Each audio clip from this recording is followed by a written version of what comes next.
നെയ്യൂരിലേക്കുള്ള bus യാത്രക്കിടെ 2021 October മാസത്തിലാണ് ഷാരോൺ രാജ് ആദ്യമായി ഗ്രീഷ്മ എന്ന പെൺകുട്ടിയെ കാണുന്നത്.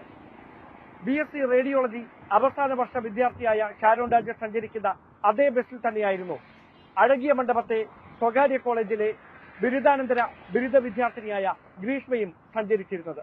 ആദ്യം ഒരു കണ്ടു പരിചയം മാത്രം, പിന്നീട് ചിരിച്ചു, ഒടുവിൽ കൂടുതൽ സംസാരിച്ചു, പിന്നീട് അടുപ്പമായി.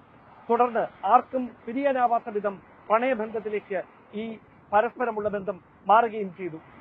അഴകിയ മണ്ഡപത്തേക്ക് സ്വകാര്യ ബസ്സിൽ എത്തുകയും അവിടെ ഗ്രീഷ്മയെ ഇറക്കി സംസാരിച്ചതിനു ശേഷം പിന്നീട് നെയ്യൂരിലേക്ക് പോവുകയും ചെയ്തിരുന്ന പതിവ് മാറി ഒടുവിൽ അവർ ഇരുചക്ര വാഹനത്തിൽ കോളേജിലേക്ക് എത്തുന്ന തരത്തിലേക്ക് വരെ കാര്യങ്ങൾ മാറി.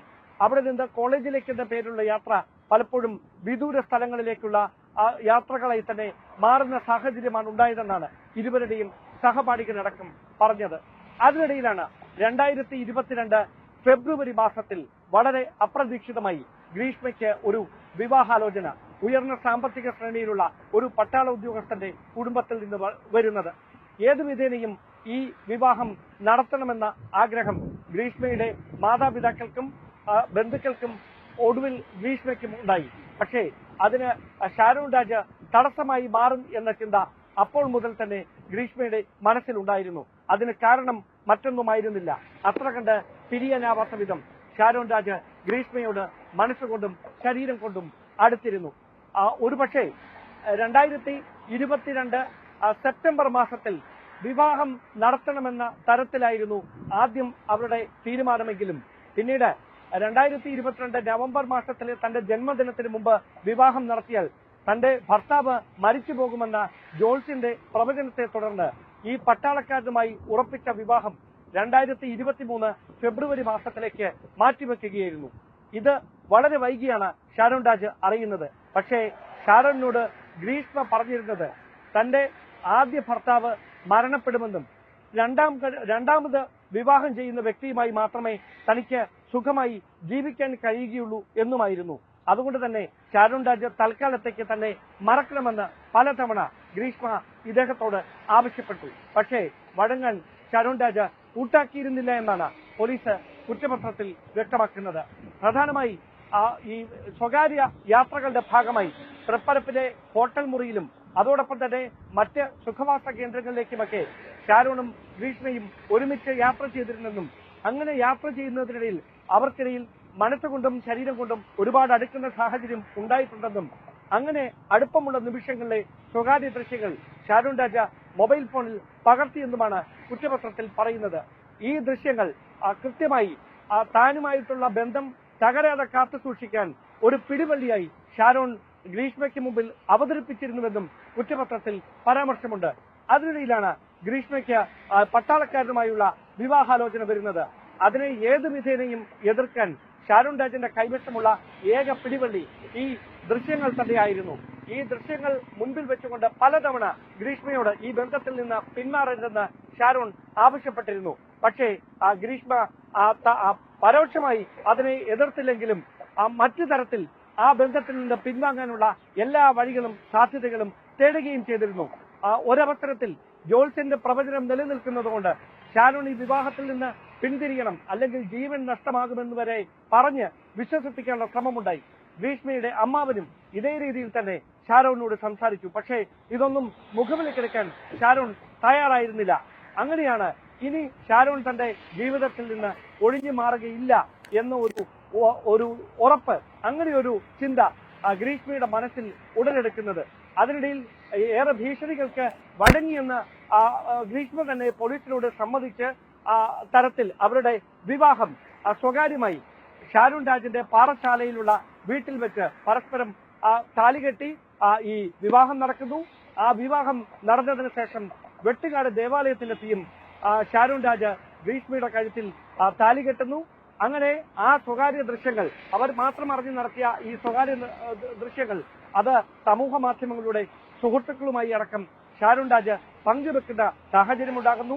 പിന്നീട് എല്ലാ ദിവസവും വൈകുന്നേരം കുങ്കുമം അണിഞ്ഞു നിൽക്കുന്ന ഗ്രീഷ്മ, നെറ്റിയിൽ കുങ്കുമം അണിഞ്ഞു നിൽക്കുന്ന ഗ്രീഷ്മയുടെ ദൃശ്യങ്ങൾ ഷാരോൺ രാജിന്റെ മൊബൈൽ ഫോണിലേക്ക് ഗ്രീഷ്മ തന്നെ അയച്ചു കൊടുക്കുകയും ചെയ്യുന്നു. അതിനിടയിൽ തന്നെയാണ് ഗ്രീഷ്മ മറ്റൊരാളുമായുള്ള വിവാഹത്തിന് സമ്മതം അറിയിച്ചതും ആ വിവാഹത്തിലേക്ക് എത്തുന്നതിന് ഷാരോൺ രാജ് ഒരു തടസ്സമാകുമെന്ന തിരിച്ചറിവിൽ ഇയാളെ ജീവിതത്തിൽ നിന്ന് ഒഴിവാക്കുന്നതിന് വേണ്ടിയിട്ടുള്ള പരമാവധി ശ്രമങ്ങൾ നടത്തുകയും ചെയ്തത്.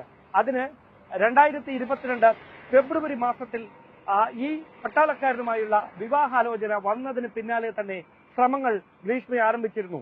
മാർച്ച് മാസം 4-ാം തീയതിയാണ് ഈ വിവാഹം ഉറപ്പിക്കുന്നത്. അതിനുശേഷം ആദ്യമായി ജ്യൂസ് ചലഞ്ച് എന്ന പേരിൽ ജ്യൂസിനുള്ളിൽ മാംഗോ ജ്യൂസിനുള്ളിൽ പാരാസിറ്റമോൾ ഡോളോ അത് ഇടിച്ച് പൊടിച്ച് കലക്കി ഷാരോൺ രാജിന് കൈമാറുന്നു. എന്നിട്ട് ഇത് കുടിക്കാൻ പറയുന്നു. അത് കുടിക്കുമ്പോൾ കടുത്ത കയ്പ് അനുഭവപ്പെട്ടതിനെ തുടർന്ന് ഷാരോൺ രാജ് ഈ ജ്യൂസ് തുപ്പിക്കളയുന്നു. ഇതോടെ ഈ ശ്രമം വിജയിക്കില്ലെന്ന് മനസ്സിലാക്കിയ ഗ്രീഷ്മ പിന്നീട് ഏത് വിധത്തിൽ ഉപായരൂപേണ എങ്ങനെ കൺവിൻസ് ചെയ്തുകൊണ്ട് ഷാരോണിനെ കൊലപ്പെടുത്താമെന്ന് കൃത്യമായി ഇന്റർനെറ്റിന്റെ സഹായത്തോടെ പ്ലാൻ ചെയ്യുന്നു.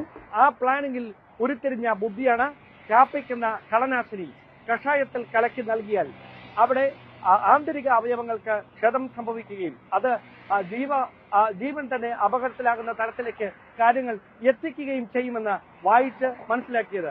അങ്ങനെയാണ് 2022 ഒക്ടോബർ മാസം 14-ാം തീയതി രാവിലെ കൃത്യമായ ആസൂത്രണത്തോടെ തന്റെ വീട്ടിലേക്ക് മറ്റാരും ഇല്ലാത്തതിനാൽ കടന്നു വരണം, കന്യാകുമാരിയിലുള്ള തന്റെ വീട്ടിലേക്ക് കടന്നു വരണമെന്ന് ഷാരോൺ രാജിനോട് വാട്സ്ആപ്പ് ചാറ്റിലൂടെ ആവശ്യപ്പെടുന്നു. അവിടേക്ക് എത്തിയാൽ നിനക്ക് എന്നിൽ നിന്ന് എന്ത് വേണമെങ്കിലും എടുക്കാമെന്ന് വാട്സ്ആപ്പ് സന്ദേശത്തിലൂടെ ഷാരോൺ രാജിനെ അറിയിക്കുന്നു. അങ്ങനെ ഷാരോൺ രാജിന്റെ മനസ്സിളക്കി പ്രലോഭിപ്പിച്ച ശേഷം ഗ്രീഷ്മ എത്രയും പെട്ടെന്ന് കന്യാകുമാരിയിലുള്ള വീട്ടിലേക്ക് എത്താൻ ഷാരോണിനോട് ആവശ്യപ്പെടുന്നു. ഷാരോൺ തന്റെ സുഹൃത്ത് റെജിനോടൊപ്പം കന്യാകുമാരിയിലുള്ള ഗ്രീഷ്മയുടെ വീട്ടിലേക്ക് പെട്ടെന്ന് എത്തുന്നു. എത്തിയതിനു ശേഷം താൻ തുടർച്ചയായി ഈ കഷായം കുടിക്കാറുണ്ട്, പക്ഷെ ഇതിന്റെ കയ്പ് കാരണം ഇത് ഇറക്കാൻ കഴിയുന്നില്ല എന്ന് ഗ്രീഷ്മ തന്നെ ഇതിനോടകം പലതവണ ആവർത്തിച്ച് ഷാരോണിനോട് പറഞ്ഞിരുന്നു. അപ്പോഴൊക്കെ ഷാരോൺ കളിയാക്കുക മാത്രമാണ് ചെയ്തിരുന്നത്. അങ്ങനെയാണെങ്കിൽ നിനക്കിതൊന്ന് കുടിച്ചു കാണിക്കാൻ മേലെ എന്ന് ഗ്രീഷ്മ പറയുന്നു. ആ വെല്ലുവിളി ഏറ്റെടുത്തുകൊണ്ട് ഷാരോൺ രാജ് നേരത്തെ തന്നെ ഗ്രീഷ്മ തയ്യാറാക്കി വെച്ച 1 ഗ്ലാസ് കഷായം, അതായത് 100 മില്ലി കാപ്പിക്കുന്ന കളനാശിനി ചേർത്ത് ബാക്കി കഷായം കൊണ്ട് മിക്സ് ചെയ്ത ഈ കഷായം 1 ഗ്ലാസ് ഉടൻ തന്നെ കുടിക്കുന്നു. തൊട്ടു പിന്നാലെ ആ മുറിക്കുള്ളിൽ വെച്ച് തന്നെ ഷാരോൺ രാജ് ഛർദ്ദിക്കുന്നു, അവശനാകുന്നു. പിന്നീട് ഏതാണ്ട് 20 മിനിറ്റ് മാത്രം ആ വീട്ടിൽ ചെലവഴിച്ചതിനു ശേഷം ഷാരോൺ രാജ് റെജിനൊപ്പം പുറത്തേക്കിറങ്ങുന്നു. പോകുന്ന യാത്രയിൽ പാറശാലയിലേക്കുള്ള വീട്ടിലേക്കുള്ള യാത്രക്കിടയിൽ പലതവണ വഴിയിൽ വെച്ച് ഛർദ്ദിക്കുന്നു. പിന്നീട് പാറശാലയിലെ താലൂക്ക് ആശുപത്രിയിൽ ചികിത്സ തേടുന്ന തരത്തിലേക്ക് വരെ കാര്യങ്ങൾ എത്തുന്നു. അവിടെ ചികിത്സ തേടുമ്പോൾ ഡോക്ടർമാർക്കാണ് ആദ്യം ഇതുമായി ബന്ധപ്പെട്ട സംശയമുണ്ടായത്. പക്ഷേ ഒരു തരത്തിലുള്ള സൂചനകളും ഷാരോൺ ഡോക്ടർമാർക്ക് നൽകിയില്ല. ഇങ്ങനെ ഒരു കീടനാശിനി അടങ്ങിയ തരത്തിലുള്ള ഒരു കളനാശിനി അടങ്ങിയ കഷായം താൻ കുടിച്ചിട്ടുണ്ടെന്നോ അങ്ങനെ ഒരു പ്രവൃത്തി അവിടെ സംഭവിച്ചെന്നോ ഉള്ള സൂചനകളൊന്നും തന്നെ നൽകുന്നില്ല. പക്ഷേ ഡോക്ടർമാർക്ക് സംശയം തോന്നിയതിനെ തുടർന്നാണ് ഷാരോൺ രാജിനെ തുടർന്ന് മെഡിക്കൽ കോളേജ് ആശുപത്രിയിലേക്ക് റെഫർ ചെയ്യുന്നത്. പിന്നീടാണ് ഏറ്റവും ദയനീയമായ സാഹചര്യം. ഏതാണ്ട് 14 ദിവസത്തോളം മരണവേദന അനുഭവിച്ച് ഷാരോൺ രാജ് മെഡിക്കൽ കോളേജ് ആശുപത്രിയിൽ തുടരുകയാണ്.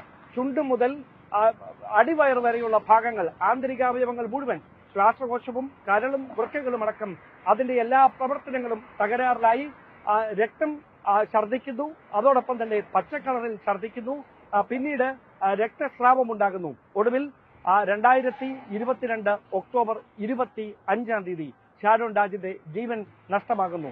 അതിനിടയിൽ പലതവണ ഷാരോണിന്റെ സഹോദരൻ ഷിമോൺ, അദ്ദേഹം ആയുർവേദ ഡോക്ടറാണ്, അദ്ദേഹം ഗ്രീഷ്മയെ ഫോണിൽ വിളിച്ച് ഏത് തരത്തിലുള്ള കഷായമാണ് കൊടുത്തത് ഷാരോണിനെന്ന് ചോദിക്കുമ്പോഴും ഒരു ഭാവവ്യത്യാസങ്ങളുമില്ലാതെ ഏതോ ഒരു വൈദ്യൻ, ഏതോ ഒരു ഡോക്ടർ നിർദ്ദേശിച്ച് നൽകിയ കുറിപ്പിൽ പറഞ്ഞിരുന്ന ഒരു കഷായം താൻ കുടിക്കുന്നതാണ്, അത് തന്നെയാണ് ഷാരോണിനും നൽകിയിരുന്നത് എന്ന് മാത്രമാണ് പറഞ്ഞത്. ആ മരുന്നിന്റെ കുറിപ്പ് കയ്യിലില്ല.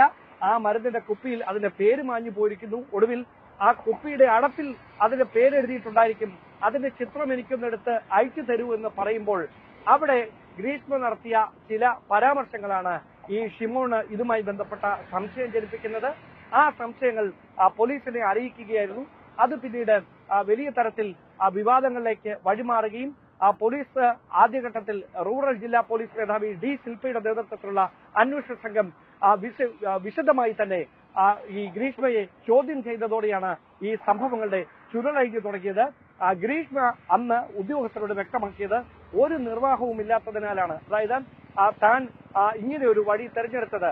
അതിനാദ്യം കുടുംബമടക്കം പറഞ്ഞിരുന്നത് ജാതകദോഷം ഉള്ളതുകൊണ്ട് ആദ്യ ഭർത്താവിനെ അപായപ്പെടുത്തിയാൽ മാത്രമേ രണ്ടാമത് മാന്യമായ ഒരു ജീവിതം മകൾക്ക് ലഭിക്കുകയുള്ളൂ. അതുകൊണ്ടാണ് രഹസ്യമായി വിവാഹം ചെയ്ത ഷാരോൺ രാജിനെ കൊലപ്പെടുത്തിയതിന് ശേഷം മറ്റൊരു വിവാഹത്തിന് മകൾ തയ്യാറെടുത്തതെന്നാണ്. പക്ഷേ പോലീസിന്റെ അന്വേഷണത്തിൽ തെളിഞ്ഞത് അങ്ങനെയല്ല.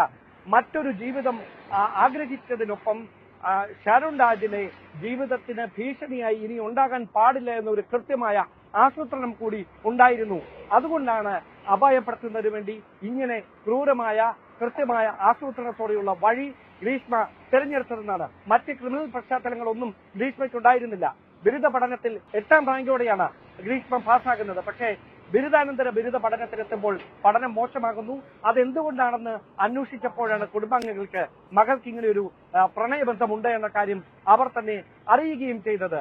പിന്നീട് പലതവണ പിന്തിരിപ്പിക്കാൻ ശ്രമിച്ചപ്പോഴും അങ്ങനെ ഒരു ബന്ധമില്ല എന്ന് പറഞ്ഞ് ഒഴിഞ്ഞു മാറാൻ ശ്രമിച്ച ഗ്രീഷ്മ ഷാരോൺ രാജുമായുള്ള രഹസ്യബന്ധം തുടരുകയും അതിനിടയിൽ തന്നെ തനിക്ക് ഉയർന്ന വിദ്യാഭ്യാസ യോഗ്യതയും സാമ്പത്തിക ശേഷിയുമുള്ള മറ്റൊരു കുടുംബത്തിൽ നിന്ന് വന്ന വിവാഹ ആലോചനയിൽ താല്പര്യം പ്രകടിപ്പിച്ച് അതുമായി മുമ്പോട്ട് പോവുകയും ചെയ്യുകയായിരുന്നു. അതായത് പ്രണയത്തിന്റെ പേരിൽ തുടങ്ങിയ ജ്യൂസ് ചലഞ്ച് ഒടുവിൽ കഷായത്തിന്റെ രൂപത്തിൽ കഷായത്തിന്റെ രൂപത്തിൽ വിഷമായി ഷാരോൺ രാജിന്റെ ജീവനെടുക്കുന്ന തരത്തിലേക്ക് കേരള പോലീസിന്റെ ചരിത്രത്തിലെ കേസ് ഡയറികളിൽ ഇന്നേ വരെ കേട്ടിട്ടില്ലാത്ത തരത്തിൽ ഒരു സംഭവ ബഹുലമായ ഉദ്വേഗജനകമായ സംഭവങ്ങൾക്ക് ശേഷമാണ് കോടതിയിൽ അടുത്ത ദിവസം ശിക്ഷ വിധിക്കുന്നതിന് വേണ്ടി കാത്തിരിപ്പിലേക്ക് എത്തിയിരിക്കുന്നത്.